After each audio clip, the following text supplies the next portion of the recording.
তো আজকে আমরা মূলত আমাদের এপিসোডটি সাজিয়েছি যে আমরা যখন বিজনেস শুরু করতে যাব তখন আমাদের ওপরে কিছু সামাজিক, পারিপার্শ্বিক এবং পারিবারিক মনস্তাত্ত্বিক চাপ চলে আসে।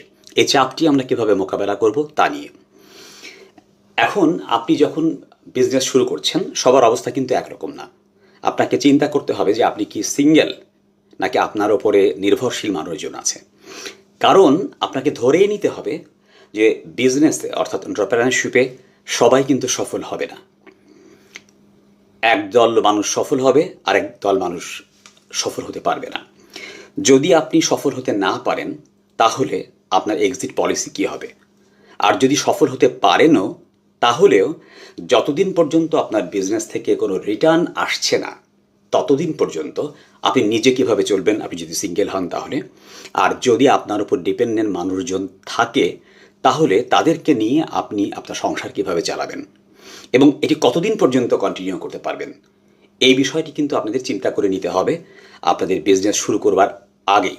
কারণ একটি কথা অনেক আগেই আমাদের গুরুজনরা বলে গেছেন যে ভাবিয়া করিও কাজ, করিয়া ভাবিও না। আরেকটি বিষয় সেটা হচ্ছে আমরা অনেক আগে থেকেই, আমরা যখন ছোটোবেলা থেকে বড় হচ্ছি আস্তে আস্তে, তখন আমরা দেখেছি যে বেশ কিছু বাংলা সিনেমা এবং নাটকে একটি কমন বিষয় দেখাতো যে কোনো বাড়ির ছেলে বা কোনো বাড়ির জামাতা অর্থাৎ জামাই সে চাকরি করছে। তো চাকরি করতে করতে তার কিছু বন্ধু বান্ধবের পাল্লায় পড়ে, তখনকার দিনে বলতো পাল্লায় পড়ে বা খপ্পরে পড়ে বা তাদের বুদ্ধিতে সে ব্যবসায় নেমেছে চাকরি ছেড়ে, নিজের পুঁজি যা ছিল সেগুলো বিনিয়োগ করেছে এবং কারো কাছ থেকে লোন নিয়েছে, ব্যাংক থেকে লোন নিয়েছে। কিছুদিন পরে ব্যবসায় লস খাওয়ার পরে সে দেউলিয়া হয়ে গেছে এবং ব্যাংক তার বিরুদ্ধে মামলা করেছে, পুলিশ তাকে অ্যারেস্ট করতে আসছে। এটা নিয়ে একটা ধামাকা ব্যাপার স্যাপার। তখন থেকেই আমাদের মধ্যবিত্ত সমাজে যারা পারিবারিকভাবে আগে থেকে এন্টারপ্রেনারশিপের সাথে অভ্যস্ত নন তার ব্যবসাকে খুব ভয় পান। তো শুরু থেকেই তারা কিন্তু একটা প্রতিবন্ধকতা তৈরি করে মনস্তাত্ত্বিকভাবে তাদের পরিবারে কেউ যদি ব্যবসায় নামে তার উপরে। কাজে তাদেরকে শুরুতেই বুঝিয়ে তাদের মনস্তাত্ত্বিক চাপটা মোকাবেলা করেই কিন্তু আপনাকে বিজনেসে নামতে হবে। আদারওয়াইজ বিজনেসে নামার পরে এই চাপগুলো যখন আপনার মাথার উপরে আসবে তখন বিজনেস করার পাশাপাশি এই চাপ নেওয়াটা আপনার জন্য কঠিন হবে। আরেকটি বিষয় খেয়াল রাখবেন, সেটি হচ্ছে আমাদের চারিপাশে কিছু মানুষজন আছে, পরিবারের মানুষজন ছাড়াও তারা কেউ হয়তো আমাদের দুঃসম্পর্কে আত্মীয়, কেউ আমাদের প্রতিবেশী, কেউ আমাদের বন্ধু। তারা একটা দ্বৈত চরিত্র নিয়ে অবস্থান করে। তারা একবার একরকম কথা বলে এবং আরেকবার আরেক রকম কথা বলে। তারা আপনার সামনে আপনাকে বলবে যে হ্যাঁ অবশ্যই তোমাকে তো রিস্ক নিতে হবে, তোমাকে তো বিজনেস করতে হলে, এন্টারপ্রেনার হতে হলে তোমাকে রিস্ক নিয়েই আগাতে হবে, তোমাকে কারেজ রাখতে হবে, সাহসের ব্যাপার, এগিয়ে যাও। এই একই লোক আবার আপনার পেছনে আরেকজনের কাছে গিয়ে বলবে যে ব্যাটা তো ভালোই ছিল চাকরি বাকরি করে, ভালোই করে কর্মে খাচ্ছিল, তারে যে কে এইসব উল্টাপাল্টা বুদ্ধি দিল, সে ব্যবসায় নামলো, কয়েকদিন পরে ব্যবসায় যখন দেউলিয়া হয়ে যাবে তখন বুঝবে ঠেলা ব্যবসা কারে কয়। তো এই যে মানুষগুলো দ্বৈত চরিত্র, এগুলো কিন্তু আপনাকে আগে থেকে বুঝতে হবে এবং আগে থেকে জানতে হবে যে প্রেশারগুলো আপনার উপরে আসবে।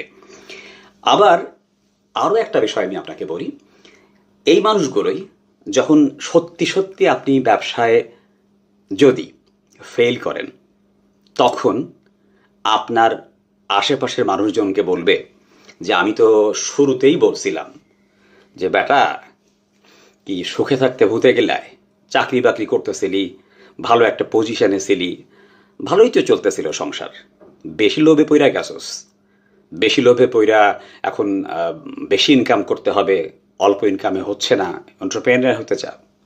তো সবার কি সব কিছু হওয়া সাজে বা সবাই কি সব কিছু হতে পারে? তখন তো কথা শুনলা না, এখন বুঝো ঠেলা এন্টারপ্রেনার হওয়ার কি মজা।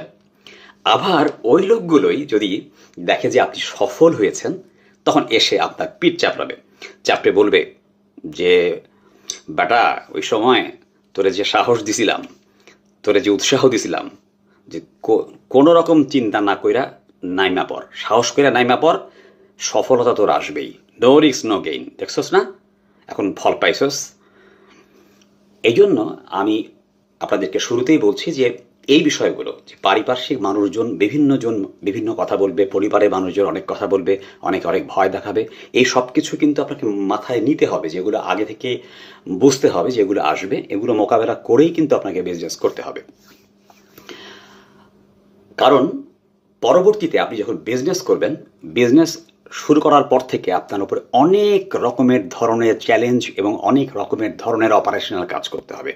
তখন এই বিষয়গুলো নিয়ে যদি নতুন করে ভাবতে থাকেন, তখন যদি এই বিষয়গুলো নতুনভাবে মনে করেন আপনার উপরে আসছে, এটা আপনার বিজনেসের অগ্রযাত্রাকে ব্যাহত করবে। আজকে আমি শেষ করতে চাই আমাদের খুব বিখ্যাত একজন মনীষীর একটি কথা দিয়ে। আমাদের ভারতের প্রয়াত মহামান্য রাষ্ট্রপতি, উনি ডক্টর আবুল কালাম আজাদ, উনি একজন বিখ্যাত বিজ্ঞানীও ছিলেন, একজন পণ্ডিত ব্যক্তি। তো উনার কিছু কথা সামাজিক যোগাযোগ মাধ্যমে খুব ভাইরাল হয়ে গেছে অনেক দিন যাবৎ। তার মধ্যে একটা কথা আছে যেটা বোধহয় সবচেয়ে বেশি ভাইরাল হয়েছে, যে স্বপ্ন সেটা নয় যেটা তোমরা ঘুমিয়ে ঘুমিয়ে দেখো, বরং স্বপ্ন হচ্ছে সেটা যা তোমাকে ঘুমাতে দেয় না।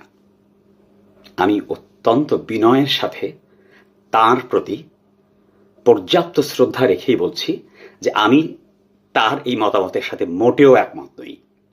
কারণ আমাদের জীবন একটাই, স্বল্প আয়ুর এই জীবনে আমাকে নির্দিষ্ট পরিমাণ একটি সময় ঘুমাতে হবে আমার শরীর স্বাস্থ্য ঠিক রাখার জন্য, আমার পাগল না হয়ে সুস্থভাবে বেঁচে থাকার জন্য। কাজেই সেই রকম কোনো স্বপ্নের আমার প্রয়োজন নেই যে স্বপ্ন আমাকে আদৌ ঘুমাতে দিবে না, বরং আমি সেইটুকু নিয়ে সন্তুষ্ট থাকতে চাই যেটুকু নিয়ে সন্তুষ্ট থাকলে অন্ততপক্ষে একজন মানুষের সুস্থ থাকার জন্য যে পরিমাণ ঘুমের প্রয়োজন হয় সেই পরিমাণ ঘুম আমি ঘুমাতে পারবো।